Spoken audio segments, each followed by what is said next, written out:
Assalamualaikum warahmatullahi wabarakatuh. Perkenalkan, saya Sugiarto Aji Pratama dari kelas 31 dengan NIM 2200-30206.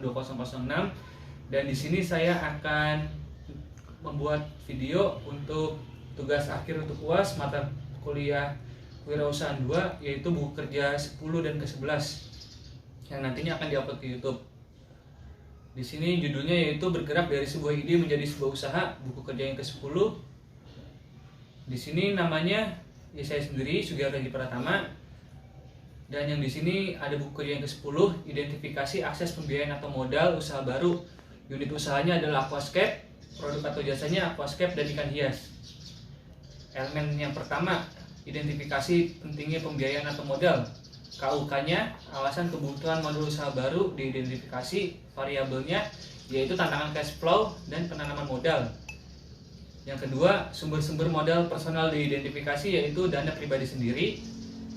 Yang ketiga, potensi peningkatan perdana dipersiapkan yaitu personal funds yaitu atau dana pribadi, dan equity capital yaitu penyertaan modal.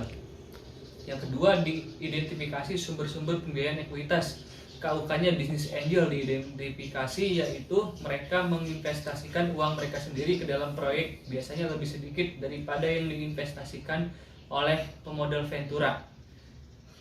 Dan saya memilih yang kedua yaitu mereka membuat keputusan sendiri mengenai investasi. KUK yang ketiga yaitu jenis venture capital diidentifikasi yaitu berdasarkan cara pemberian bantuan, yaitu single tier approach dan two tier approach.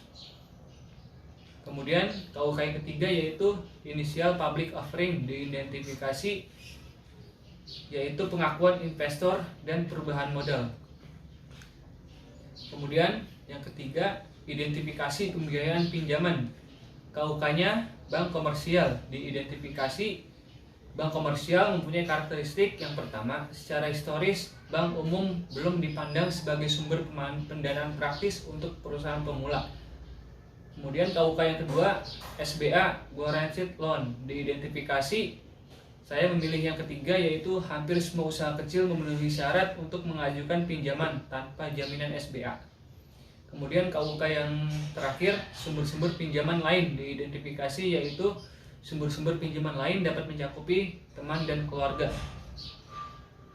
Kemudian yang keempat, identifikasi sumber-sumber kreatif pembiayaan dan modal. KUK-nya leasing atau sewa diidentifikasi memiliki karakteristik sewa merupakan perjanjian tertulis di mana pemilik properti mengizinkan seorang individu atau bisnis untuk menggunakan properti tersebut selama jangka waktu tertentu dengan imbalan pembayaran. Kemudian saya memilih sebagian besar sewa menggunakan uang muka sederhana dan pembayaran bulanan selama masa sewa. Dan saya memilih pada akhir sewa peralatan usaha baru ini biasanya memiliki pilihan untuk berhenti menggunakan peralatan tersebut, membelinya sewa untuk nilai pasar wajar atau memperbarui sewa guna usaha. Kemudian KUK yang terakhir yaitu SBIR atau Small Business Innovation Research, and STTR Small Business Technology Transfer Grants. Program diidentifikasi. Di sini saya memilih program STTR mensyaratkan partisipasi peneliti yang bekerja di universitas atau institusi peneliti lainnya. Kemudian buku kerja yang terakhir itu buku kerja yang ke-11. Judulnya yaitu identifikasi dan evaluasi peluang pemasaran. Di sini usahanya aquascape dan produk atau jasanya ikan hias dan aquascape. Di sini langkah-langkah yang pertama yaitu identifikasi peluang pemasaran. Kriteria kinerjanya yaitu 1.1, informasi tentang kebutuhan pasar dan jenis pemasaran. Dianalisa untuk mengidentifikasi peluang pemasaran. Di sini hasil atau rekaman hasilnya, informasi tentang kebutuhan pasar dapat mencakupi informasi pasar komparatif, apakah kita mampu memproduksi barang dan jasa lebih banyak dengan biaya yang lebih murah daripada negara lainnya. Kemudian saya memilih tren dan perkembangan pasar baru dan berkembang, profitabilitas, serta angka penjualan. Jenis pemasarannya di sini dapat mencakupi pemasaran bisnis ke bisnis, pemasaran langsung, pemasaran sektor publik, pemasaran layanan, dan pemasaran jarak jauh.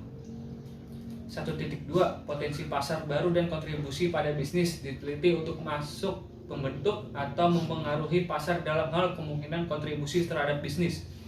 Potensi pasar baru dapat mencakupi yaitu e-commerce, dan segmen pasar yang saat ini tidak ditembus. Kontribusi pada bisnis dapat mencakupi pengaruh pada volume penjualan dan profitabilitas. 1.3 Pendekatan kewirausahaan inovatif dan ide-ide kreatif diidentifikasi untuk aplikasi bisnis potensial mereka apa kembangkan. Di sini pendekatan kewirausahaan inovatif dan ide kreatif dapat mencakupi fungsional approach, yaitu penjualan, pembelian, pengangkutan, penyimpanan, pembelanjaan, penangguhan risiko, standarisasi, dan pengumpulan informasi pasar, serta informasi approach, yaitu supplier, produsen, perantara pedagang, perantara agen, perusahaan saingan, dan pembelian akhir. Kemudian yang kedua yaitu investasi peluang pemasaran. Yang 2.1 peluang pemasaran diidentifikasi kemungkinan mereka cocok dengan tujuan dan kemauan organisasi. Peluang pemasaran dapat mencakupi penetrasi pasar, yaitu menjual lebih banyak kepada pelanggan yang ada, meningkatkan pangsa pasar dalam segmen yang ada, membuat orang membeli jasa pengembangan bisnis setiap memulai usaha. Kemudian ada pengembangan pasar, menjual kepada pelanggan baru, bisa menjadi pelanggan baru di luar negeri atau pelanggan baru di segmen baru. 2.2 Hasil evaluasi peluang diidentifikasi untuk menentukan dampaknya pada bisnis dan pelanggan saat ini. Hasil evaluasi peluangnya dapat mencakupi desain fungsional dan dari produk, daya dan daya tarik penampilannya, daya tahan bahan baku produk, daya guna yang bisa diterima, kemudian dan biaya pemeliharaan yang rendah, standarisasi, dan kemudahan untuk ditangani. 2.3 Layanan finansial dari setiap peluang pemasaran dinilai berdasarkan faktor eksternal, biaya, manfaat, risiko, dan peluang. Di sini saya memilih layanan finansialnya dapat mencakupi biaya, manfaat, risiko, dan peluang. 2.4 Kemungkinan strategi pesaing potensial diidentifikasi dari pesaing dengan produk atau jasa yang sama. Strategi pesaing dapat mencakupi pemotongan harga dan penjualan 2 untuk 1. Kemudian 2.5 Ranking peluang pemasaran. Di sini saya memilih ranking peluang pemasaran dapat mencakupi top rank topics dan new topics. Kemudian yang ketiga, evaluasi perubahan yang diperlukan untuk operasi bisnis saat ini. 3.1 Perubahan yang diperlukan untuk operasi saat ini untuk mengambil keuntungan dari peluang pemasaran yang layak. Perubahan yang diperlukan dapat mencakupi, di sini saya memilih perencanaan proyek pemasaran, manajemen proses kreatif end-to-end, dan data pemasaran dan analisis. Yang 3.2 Perubahan organisasi untuk layanan basis pelanggan yang meningkat atau berbeda, termasuk penyediaan untuk kualitas layanan berkelanjutan kepada pelanggan yang sudah ada. Di sini saya memilih perubahan organisasi dapat mencakupi struktur fungsional organisasi, struktur organisasi berbasis produk, struktur organisasi berorientasi pelanggan, serta struktur organisasi berorientasi pasar atau wilayah. Kemudian di 3.3 Perkiraan kebutuhan sumber daya untuk apresiasi yang diubah. Di sini perkiraan kebutuhan sumber daya saya menceklis biaya distribusi, peralatan, biaya promosi, dan pelatihan staf. Kemudian komunikasi kelayakan membuat perubahan pada operasi saat ini kepada pemangku kepentingan utama.